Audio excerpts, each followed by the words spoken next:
හයි ඔයාලට කොහොමද? තොමෑන්රුනි YouTube channel එකට ඔයාලව ආදරෙන් පිළිගන්නවා. ගොඩක් අයගේ හීනයක් තමයි හොඳ රටකට ගිහින් තමන්ගේ වෘත්තීය මට්ටමින් ඉදිරියට යන එක. ඉතින් ඒ අතරින් එංගලන්තේ කියන්නේ ඒ ගොඩක් අයගේ හීනයක්.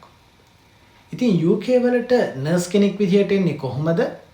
කරන්න ඕනේ එක්සෑම් මොනවද? ඒ වගේම මොනවද ලැබෙන ප්‍රතිලාභ ගැන අද මම මේ වීඩියෝ එකෙන් කතා කරනවා. ඉතින් අපි තාම subscribe කරලා නැත්නම් දැන්ම subscribe කරන්න.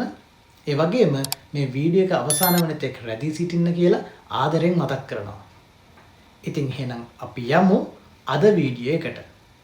නර්සින් කියලා කියන්නේ ලෝකයේ ගොඩක් රටවල ඉතා ඉහළ ඉල්ලුමක් තියෙන ජොබ් එකක් නැත්නම් සර්විස් එකක්. ඉතින් UK වලත් ඒ ඉල්ලුම ඒ විදිහටම තියෙනවා. ඉතින් නර්ස් කෙනෙක් විදිහට එන ඔයාට මොන වගේ ප්‍රතිලාභද ලැබෙන්නේ කියලා අපි දැන් බලමු.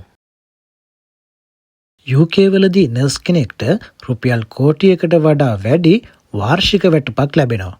ඒ වගේම එක්ස්පීරියන්ස් එක වැඩි වෙනවත් එක්කම වැටුප් මට්ටම ඉහළ නංව ගන්න පුළුවන්.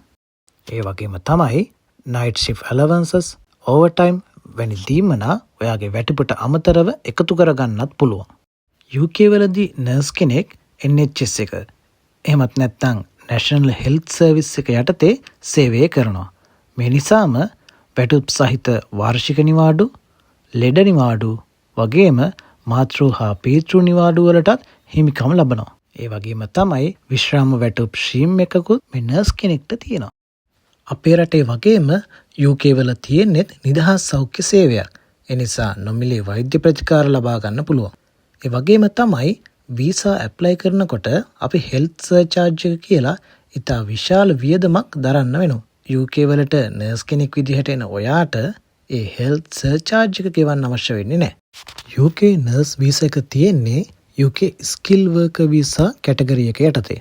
දැනට පවතින නීතියට අනුව අවුරුදු 5ක් වැඩ කළාට පස්සේ ඔයාට පුළුවන් වෙනවා indefinite leave to remain එහෙමත් නැත්නම් PR එකට ඇප්ලයි කරන්න. කාලයත් සමගම ඔයාට පුළුවන් වෙනවා බ්‍රිටිෂ් සිටිසන්ෂිප් එක ලබා ගන්න. දැනට පවතින නීතියට අනුව ඔයාගේ ෆැමිලි එක UK වලට ගෙන්න ගන්න වගේම දරුවන්ව පාසල් වලට ඇතුළත් කරන්නත් පුළුවන්. ඒ වගේම ඔයාගේ හස්බන්ඩ් හෝ වයිෆ්ට ෆුල් ටයිම් වර්ක් කරන්නත් පුළුවන්. නර්සින් ෆීල්ඩ් එකේ ඉදිරියට යන්න බලාපොරොත්තු වන ඔයාට ස්පෙෂලිස්ට් නර්ස්, වෝඩ් මැනේජර්, ඒ වගේම හයර් ස්ටඩිස් වලටත් හොඳ පාත් එකක් UK වල තියෙනවා. නවීන වෛද්‍ය පහසුකම් යටතේ ගෞරවාන්විතව රැකියාව කරන්න UK වලට නර්ස් කෙනෙක් විදිහට එන ඔයාට අවස්ථාව ලැබෙනවා.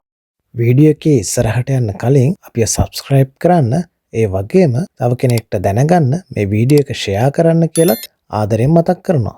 UK වලට නර්ස් කෙනෙක් විදිහට එන ඔයාට මොනවද තියෙන්න ඕන සුදුසුකම් කියලා අපි දැන් බලමු. ශ්‍රී ලංකාවේ නර්සින් ඩිග්‍රී එකක් හරි නර්සින් ඩිප්ලෝමා එකක් හරි කම්ප්ලීට් කරලා තියෙන්න ඕනේ. අවුරුදු 1-2 අතර සායනික පළපුරුද්දක් තියෙන්න ඕනේ. ඒ වගේම තමයි SLNC එකේ එහෙමත් නැත්නම් ශ්‍රී ලංකා නර්සින් කවුන්සිල් එකේ රෙජිස්ට්‍රේෂන් එක තියෙන්න ඕනේ. ඒ වගේම IELTS නම් minimum 6.5, overall 7 හරි OAT නම් B grade එක තියෙන්න ඕනේ. NMC එහෙමත් නැත්නම් Nursing and Midwifery Council registration. අපි කලින් කතා කරපු සුසුකම් ටික complete නම් ඔයාගේ ඊළඟ step එක වෙන්නේ මේ NMC registration එක. මේකෙදී NMC online account එක open කරන්න ඕනේ. open කළාට පස්සේ අවශ්‍ය document ටික upload කරන්න ඕනේ. ඒ වගේම තමයි English qualification එක submit කරන්න ඕනේ. NMC registration එකෙන් පස්සේ ඔයා CBT exam එක pass වෙන්න ඕනේ. මේක online exam එකක්. ඒ වගේම test centers ලංකාවේ තියෙනවා. CBT exam එක පාස් වුණාම ඔයාට පුළුවන් වෙනවා UK වල තියෙන nursing job එකකට apply කරන්න. ඉතින් අපි දැන් බලමු ඔයා කොහොමද UK වල nursing job vacancy එකක් හොයාගන්නේ කියලා. NHS hospitals, private hospitals, care home වල website වලින් වගේම recruitment agency හරහාද ඔයාට job එකකට apply කරන්න පුළුවන්. ඔයා job එකට select වුණාම ඔයාට job offer එක ලැබෙනවා. ඒත් එක්කම ඔයාට certificate of sponsorship එක එහෙමත් නැත්නම් COS එක ලැබෙනවා. certificate of sponsorship එක ලැබුණම ඔයාට පුළුවන් වෙනවා visa එකට apply කරන්න. UK වල nurse visa එක තියෙන්නේ UK skill worker visa category එක යටතේ. අපි දැන් බලමු වීසා එක ඇප්ලයි කරන්න ඔයාට මොනවද අවශ්‍ය වෙන්නේ කියලා. පාස්පෝර්ට් එක, TB ටෙස්ට් එක, ඉංග්‍රීසි රිසල්ට් එක, කොස් එක, ඒ වගේම පොලිස් ක්ලියරන්ස් වගේ දේවල් ඔයාට වීසා එක ඇප්ලයි කරන්න අවශ්‍ය වෙනවා.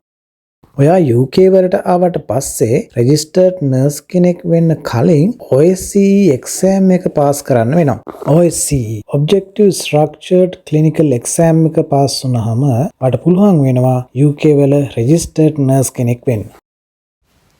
ඉතින් අද මේ වීඩියෝ එක ඔයාට ප්‍රයෝජනවත් වුණා කියලා හිතනවා නම් අපිව සබ්ස්ක්‍රයිබ් කරන්න කියලාත් ආදරෙන් ඉල්ලනවා.